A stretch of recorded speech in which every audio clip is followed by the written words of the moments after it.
Karena dengan kasusnya pembunuhan saudara saya, yang dimana kita ini negara hukum, harusnya kakakku itu diproses. Kalau memang kakakku DPO, diproses. Kalau memang kakakku perampok, diproses. Itu mau saya. Itu keinginan terbesar saya. Mereka harus dipecat, mereka harus dipidanakan, mereka harus sampai ke lembaga juga. Mereka harus rasakan bagaimana rasanya sebagai rakyat biasa. Jelas ini adalah pelanggaran HAM kasusnya. Ini ada muatan penyiksaan. Kalau orang melakukan tindak pidana ya diproses, bukan terus disiksa dan dibunuh. Itu alasan saya, Banana. Biar publik tahu. Terserah dia bilang mau rusak instansi, terserah. Kalau tidak mau rusak instansinya, berikan saya keadilan.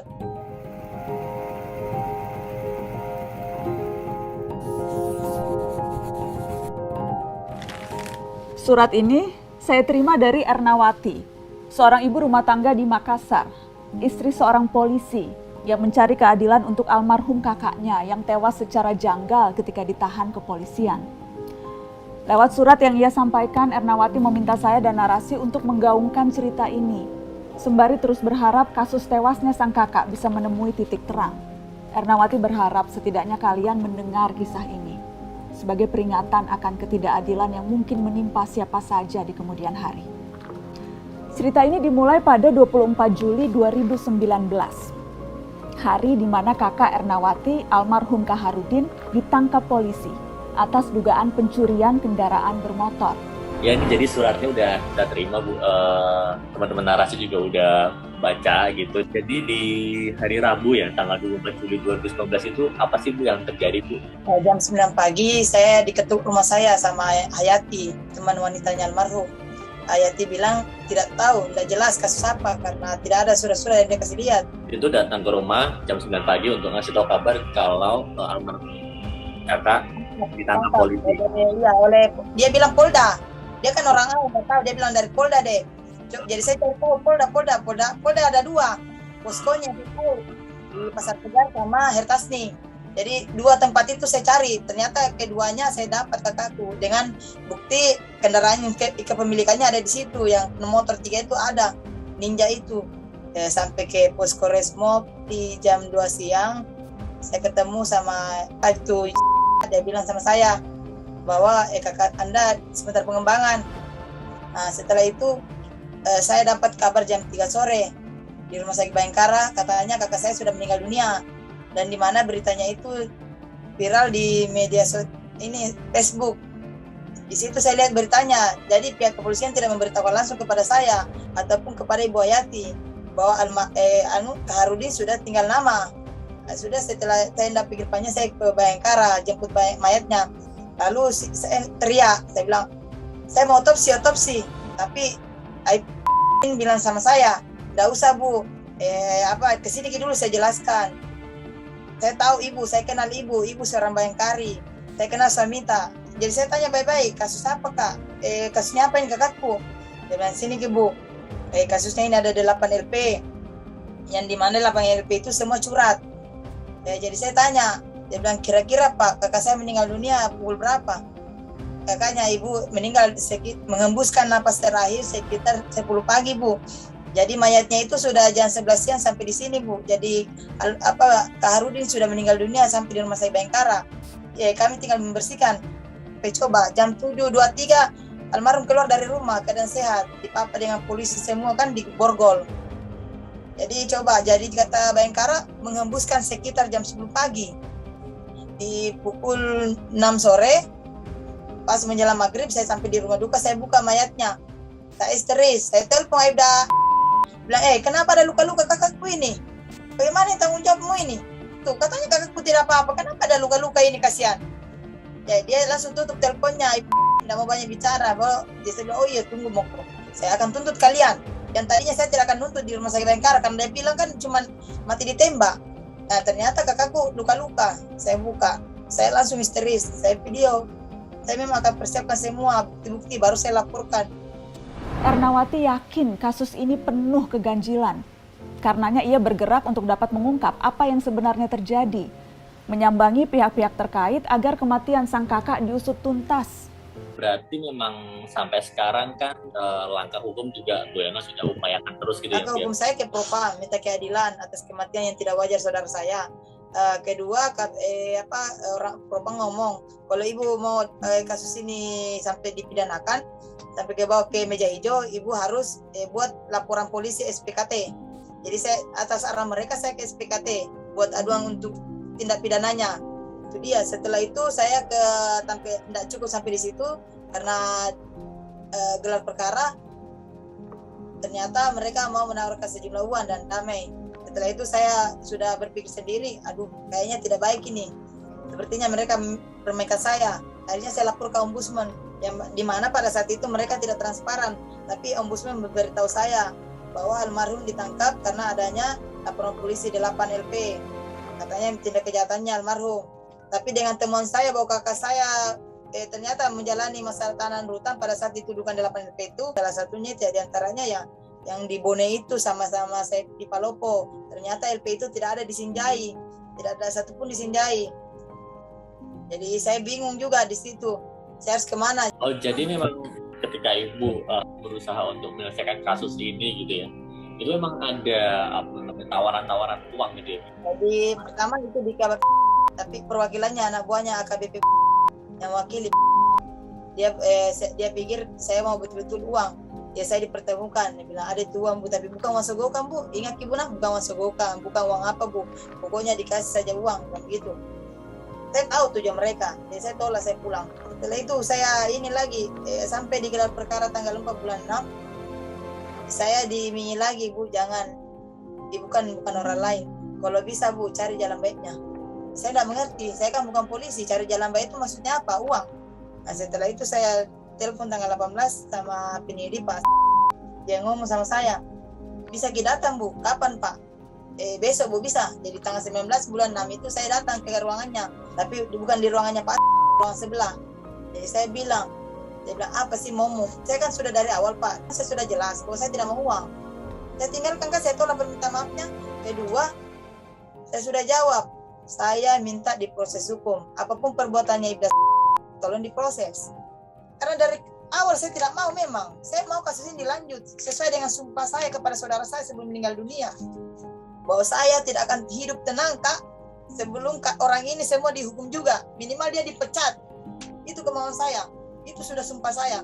Tak hanya lapor sana-sini, rajin update di media sosial pun ia jabani. Namun setelah 2 tahun dilewati, kasusnya masih menjadi misteri. Hingga suatu waktu, saya dikabari teman. Ada satu postingan Ernawati yang isinya berharap saya melihat konten-kontennya. Di Makassar ya, di Sulawesi Selatan, Ibu berarti sama sekali tidak menemukan jawaban gitu ya Bu ya. Terus akhirnya yang bikin Ibu harus terbang ke Jakarta gitu. Iya, karena suami tidak tega, tiap hari saya nangis Mas. Demi Allah saya nangis tiap hari. Dia sudah kasih sama saya, menikah ke Mabes. Cuman itu omongannya, tapi saya tidak punya uang ke Mabes. Jadi saya bilang, Pak, tidak akan tenang hidupku, bisa tidak kau pinjamkan saya uang di koperasi? Jadi suami saya pinjamkan uang di koperasi dengan gajinya dipotong 15 juta, 1 juta 1 bulan, 80 sebulan bayar. Bilang pergi mau ke Jakarta, hati-hati kok. Cara saya mau ke Mabes tapi saya ragu, jadi saya harus bertemu Pak Haris Sasar dulu. Saya Haris Sasar, beliau menyarankan saya langsung ke Mabes. Setelah ke Mabes ke Komnas HAM. Jadi saya menyuruh ke Komnas HAM, tapi saya pikir lagi, Ibu Naswa itu berani ya, pasti saya harus ke sana ini, saya harus ke sana, biar apapun resikonya. Jadi saya ke Trans, hari pertama saya nggak ketemu, hari kedua saya cari lagi, tidak. Saya bilang, sebelum saya pulang ke Makassar, saya harus ketemu Mbak Nana, saya harus ngomong, Mbak Nana harus tahu. Dengan modal keberanian saya ketemu Mbak Nana, saya panggil, tapi pada saat itu, saya kesulitan juga. Satpamnya Mbak Nana marah saya dan tidak gampang mau ketemu, apalagi corona. Tapi karena Allah berkehendak, saya dipertemukan Mbak Nana waktu itu. Mendengar apa yang dilalui Ernawati, hal pertama yang kami lakukan adalah mengejar klarifikasi dari pihak kepolisian.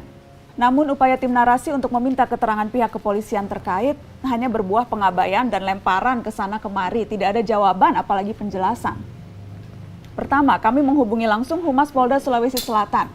Tak ada jawaban. Tim narasi di Makassar yang mendampingi Ernawati mencari kejelasan ke markas Polda Sulsel pun juga menolak berkomentar. Lalu karena Ernawati melapor ke Mabes Polri, kami pun berkontak dengan Humas Mabes Polri yang justru meminta kami untuk meminta penjelasan dari Humas Polda Sulawesi Selatan. Kami kembali menghubungi Polda Sulawesi Selatan untuk mendatangi langsung pejabat terkait. Tapi lagi-lagi tak membuahkan hasil. Pihak kepolisian baik pusat maupun daerah tidak ada satupun yang bersedia menjawab berbagai pertanyaan kami. Ernawati tak berjuang sendiri. Langkahnya mengadu ke berbagai pihak jadi bukti.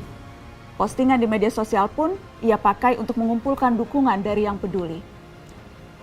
Uluran tangan itu awalnya datang dari Lokataru, lembaga sipil untuk mengadvokasi masalah hukum dan HAM. Menurut saya kasusnya dua. Satu kasus pembunuhan terhadap kakaknya. Ini sih jelas ini adalah pelanggaran HAM kasusnya. Ini ada muatan penyiksaan, pembunuhan terhadap kakaknya Bu Ernawati yang dituduh melakukan tindak pidana. Gitu. Tapi kan kalau orang melakukan tindak pidana ya diproses, bukan terus disiksa dan dibunuh. Gitu. Yang kedua ya terhadap upaya pencarian keadilannya itu jadi kasus menurut saya. Sebetulnya apa yang bisa dilakukan oleh korban seperti atau keluarga korban seperti Ernawati ini ada banyak ya petanya di Indonesia. Menurut saya dia sudah cekatan ya menempuh segala hal, dipenuhi syarat-syaratnya dia sudah lakukan. Sudah cukup sempurna sebagai seorang warga untuk mencari keadilan bagi dirinya dan kakaknya, itu sudah cukup sempurna menurut saya. Tapi memang mentok semua. Senada dengan Lokataru, potensi pelanggaran HAM dalam kasus ini juga diamini Komnas HAM.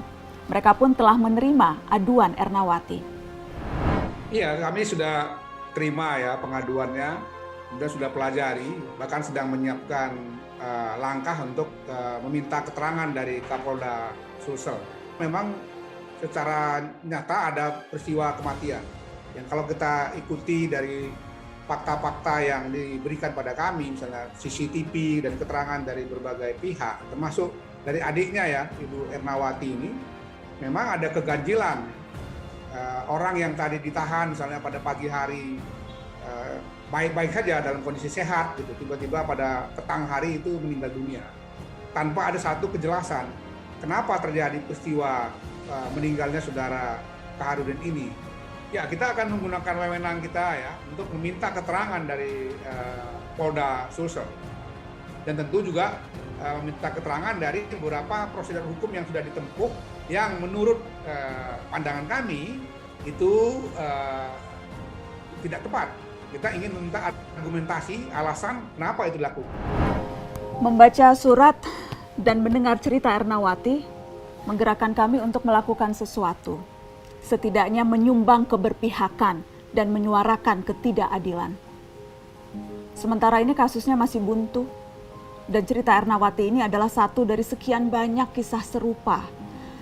Dari laporan Kontras saja, sejak Juni 2020 sampai Mei 2021, terjadi 651 kasus kekerasan aparat. Tak banyak yang tuntas. Tapi perjuangan tetap ditempuh. Kami bagikan cerita ini kepada teman-teman. Karena seperti yang diharapkan Ernawati, jika keadilan memang begitu sulit didapatkan, maka paling tidak banyak orang yang mendengar kisahnya. Sehingga tanda tanya yang masih menanti jawaban ini akan terjaga banyak ingatan. Itu tujuan saya, biar di-up di media. Saya akan ngomong sekalian, mau orang penjarakan saya, mau undang-undang itu terserah. Yang penting publik tahu kebenaran yang saya alami, yang saya upaya-upaya hukum saya, bahwa memang tidak ada keadilan di negara kita. Saya akan bersaksi keadilan sosial bagi seluruh rakyat Indonesia. Dan sekarang saya minta, di mana keadilan itu? Jadi masyarakat di luar sana, kalau memang mengalami ketidakadilan, silakan laporkan, jangan pernah takut untuk bersuara.